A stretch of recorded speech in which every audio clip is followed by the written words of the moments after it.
Hello and welcome to the Passion Driven Pioneers interview series. I am your host, John Channon, and today I'm joined by Chase Haider, who is the CEO and founder of Klaris. Chase, thank you so much for joining us today. Yeah, thanks for having me, John. Really appreciate it. Yeah, would you like to kick us off with a brief background as to kind of who you are, what you do, and then the business that you're in? Yeah, no, absolutely. So, grew up here on the east side of St. Paul. Have an engineering background. Both my parents were engineers here in the Twin Cities. Always had a passion and interest in building things, although my parents would probably say I had more of a passion of taking things apart, but not putting them back together when I was younger. But now we're starting to put things together and now selling them to other people. So I founded Klaris a few years back, probably like 2020-ish timeframe. Um, we are really focused right now on making craft ice extremely simple to make at home right on your countertop. What we define as craft ice is, your large 2-inch cube, crystal clear, that looks phenomenal in your cocktail or your mocktail, as slow melting properties and less impurities. Cool. So, this is an interesting little business. What was that initial spark that led you to start this type of business? Yeah, no, absolutely. Interestingly, it was someone you had on your show, Robbie from Minnesota Pure and Clear. I was in 2018. I was at a local bar and restaurant here in the Twin Cities. Saw the crystal clear ice cube sitting in my glass. Um, and just start talking to the bartender and learning like where did this cube come from. And what I learned is they were actually buying them for $1.50 a piece at the time, and from this company Minnesota Pure and Clear. And the next thing I know, I went home, started looking up YouTube videos, and learned a lot about the background of the process and where it kind of led me to is this machine called the climb bell machine. It's essentially a big bathtub you fill up with water. It has a cold plate on the bottom, and then it basically freezes from the bottom up over 2 to 3 days. At the end of the process, they hoist this big clear block of ice out, and still a big portion of the business. And what it was primarily used for originally was ice sculpting and ice sculptures. But now they found a way to basically cut them up into cubes, both 2 inches, Collins cubes, making spheres, and then selling them to bars and restaurants individually. So, it just kind of blew my mind that frozen water was so expensive. And I started exploring ways that I could do this at home, and there really weren't. There's kind of like the silicone molds and stuff. There weren't really any great solutions. So that's when I just started buying ice makers on Amazon, tearing them apart, reconfiguring them, and next thing you know, Klaris was born. Cool. Yeah. Cool. So, talk to us about the first couple of years of business. What was that like? What were some of the skills that you brought to the table? And then what were some of the things you kind of learned in those first couple of years? Yeah. My previous background had been more early stage, so product development and research and development in the 3D printing industry. I'd had about 8 or 9 years of experience there. So always kind of loved to tinker, always had like a network of engineers around me to kind of help build this idea, but I'd never actually taken an idea all the way from conception through research and development, making it into a manufacturable product, and then shipping and selling it to people.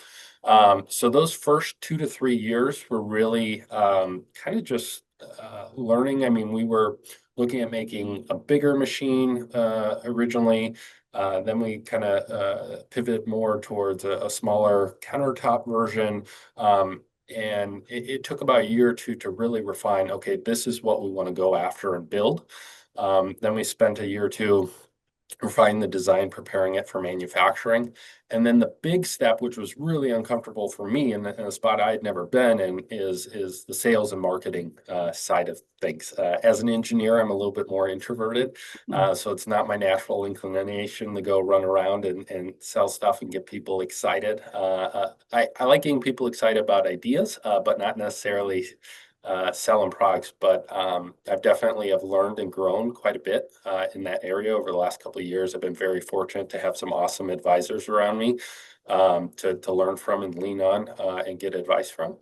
And I continue to learn and grow in that area. So. That's really cool.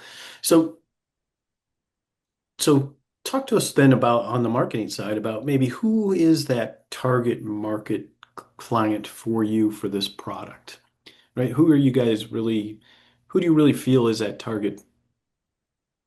Yeah, yeah, absolutely. So maybe I'll start a little higher level on our initial kind of marketing strategy. So we Yeah. started off taking more of a Kickstarter approach. We were kind of debating, do we actually do it on Kickstarter? Do we just do a pre-sale on our website? We end up going just the pre-sale route.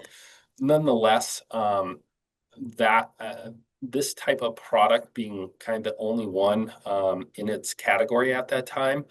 Um, Plus kind of it being a little bit more niche.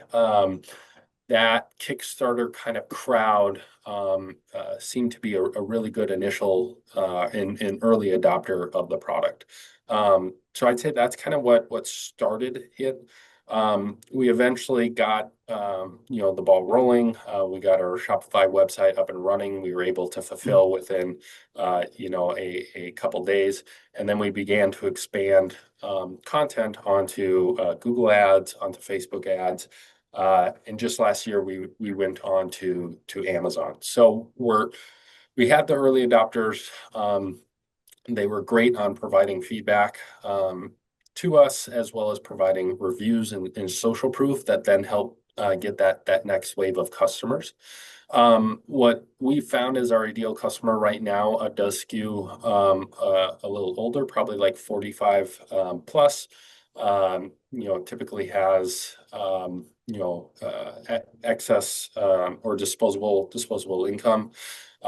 Really enjoys making cocktails or mocktails. May have like a home bar. May have multiple homes. Definitely on the you could say kind of like on the bougier end. Um, but one thing that we have seen throughout this process, and what I'm learning on the marketing side is we still get people driven to the website, and cost has been prohibitive for some people. But we're still able to communicate and connect with those people through our email listing. And that's actually helped fuel the next product that we're looking to launch here in the coming months. So you mentioned the early adopters and their feedback. How important was that feedback to you guys, both at the early stages of introducing the product, but then also now that you're looking at another model, it sounds like coming out? Yeah, no, I mean, they've been awesome. Number one, they're just like, I've actually gotten on the phone with a handful of them and, have a conversation, how's it going? What's your feedback and stuff. And sometimes it sucks to get the feedback. But it ultimately helps build the best business and the best product. The other thing with hardware is even now we're 2.5 years into selling our product, and we're still learning and growing, and there's still improvements we're making. And all of that comes through customer feedback. I'd say very early on though. Um, we were able to work closely. And a lot of this was strategic, where we did small batches at a time to get those learnings, integrate it back into the product very quickly before we got too big into scale. The other key thing that I learned during that time is really making sure you take care of your customers. You know, it, Again, with hardware, things happen.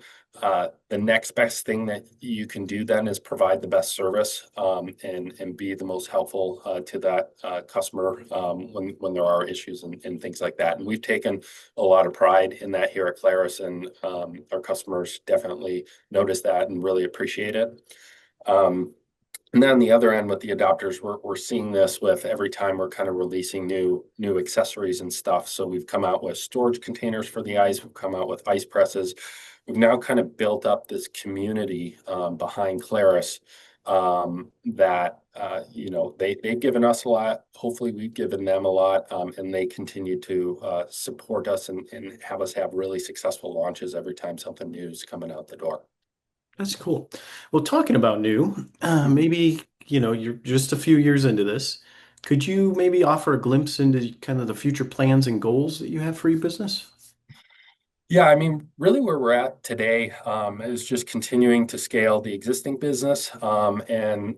With our initial product, we've kind of identified three different avenues we can go down. One, we definitely have a market for our existing product, which makes 4 cubes at a time. And it also makes Collins cubes. But it is definitely more of a luxury device priced at $550.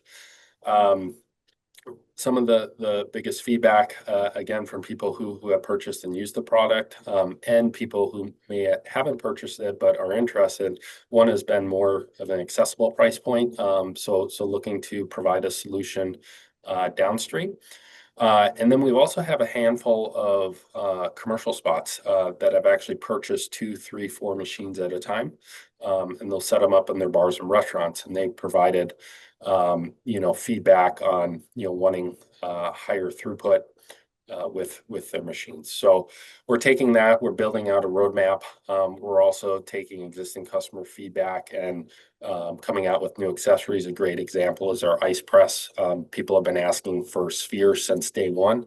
And we finally have come out with basically aluminum block where you can take a Klaris cube, place it in, and it will melt it into a sphere. Cool. Well, I appreciate you sharing that.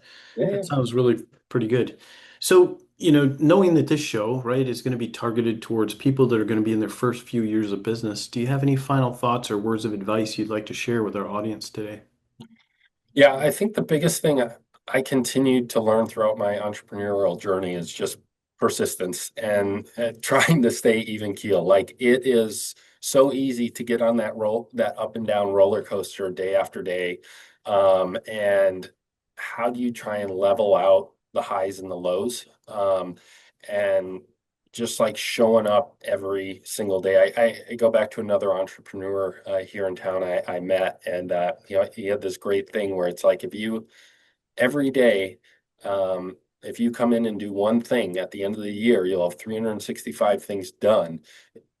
If your business isn't ahead, by that point, then you're kind of doing something wrong. And the point being is that if you're just showing up and you're working hard, good things will eventually happen. And that's kind of the approach that we've taken here as well. So it's not glamorous by any means.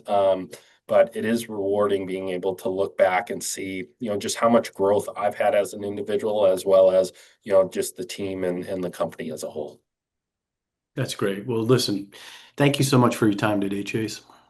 Yeah, you bet. Really appreciate it, John. Yeah, it was great meeting you, learning more about your journey and where you're at and where you're headed. And to everyone watching, I look forward to seeing you in our next episode.